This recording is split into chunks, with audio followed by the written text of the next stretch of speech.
Be ready. 5 seconds. Start. Sir, several questions raised regarding the Defense Ministry and the External Affairs and Irrigation Ministries have been clarified by my colleagues from those ministries. My task, therefore, has been simplified to that extent.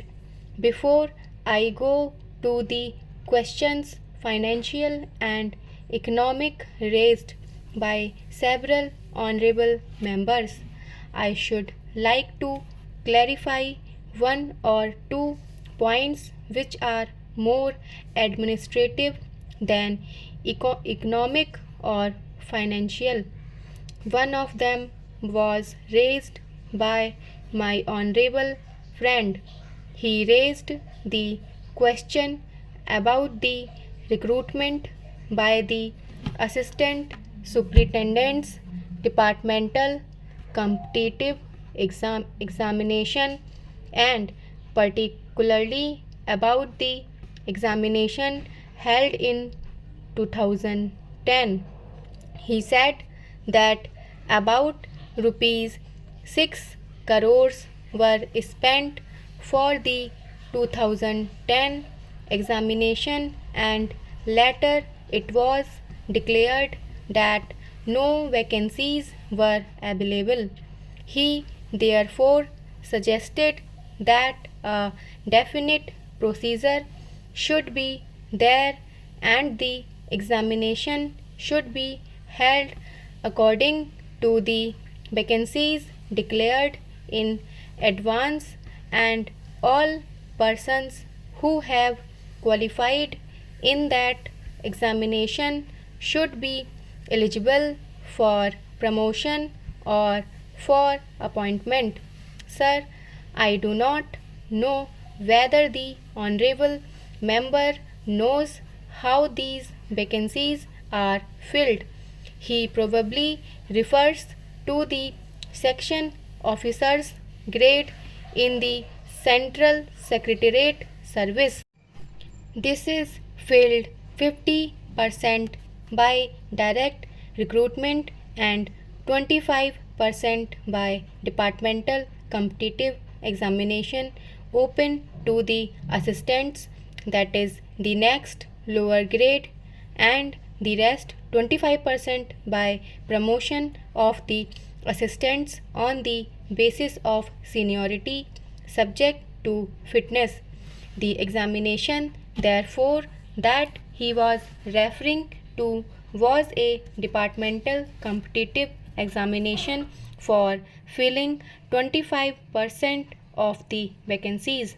It takes about 1 year for the Union Public Service Commission to declare the result of the examination from the time they take up the question of the examination. It is not therefore possible to declare the number of vacancies to be filled in from the very beginning.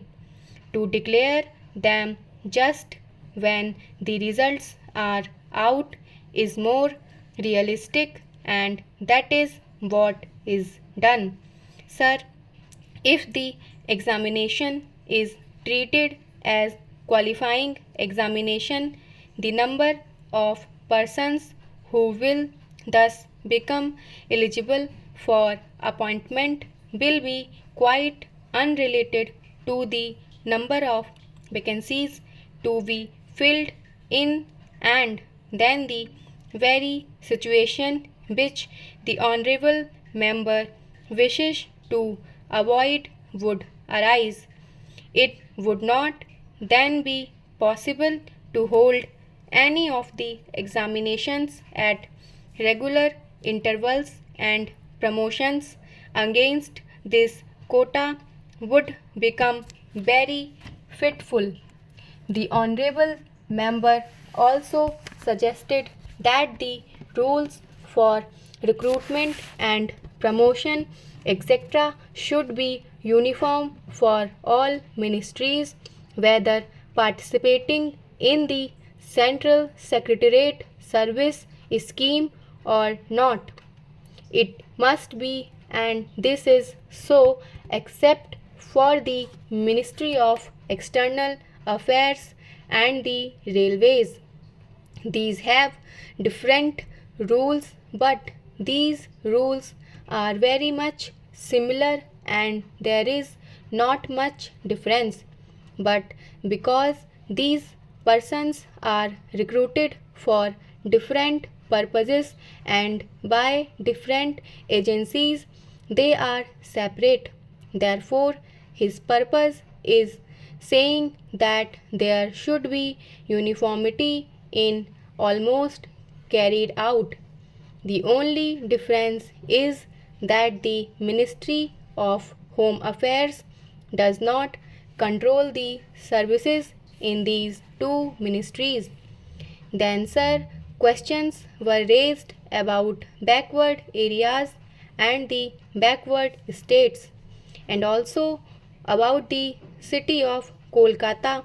If the budget is properly scrutinized, it would be found that assistance is provided for the states, particularly the backward states, and the Finance Commission, which assesses the overall requirements of the states, take this into consideration and makes its recommendations, which are carried out every time the Finance Commission's recommendations are received, and they are received periodically according to the Constitution. Sir, I would like to give the total amount paid to the states on this account. The main objective of Planning Commission is to create conditions in which living standards are raised in a sufficiently reasonable level and all citizens are given full and equal opportunity for growth and service. The plans seek to provide a balanced emphasis on increase in production and employment. The development plans are thus accepted as the means for ensuring equitable development in the fields of social services. There is no reason to suppose that the needs of the less fortunate or prosperous states are being neglected, but it would not be proper to expect that all these differences could be wiped out now immediately. It must be seen whether we are going towards that very end or not. We are deliberately going towards that end, and we hope and trust that in course of time these inequalities would be wiped out, if not completely wiped out, at any rate they would be lessened. My honorable friend complained about inadequate provision included in the plan for meeting the growing requirements of the city of Calcutta, where even the basic services like water supply, sewage disposal, and drainage were not being augmented, and that the central government was not enthusiastic about solving these difficulties. Stop.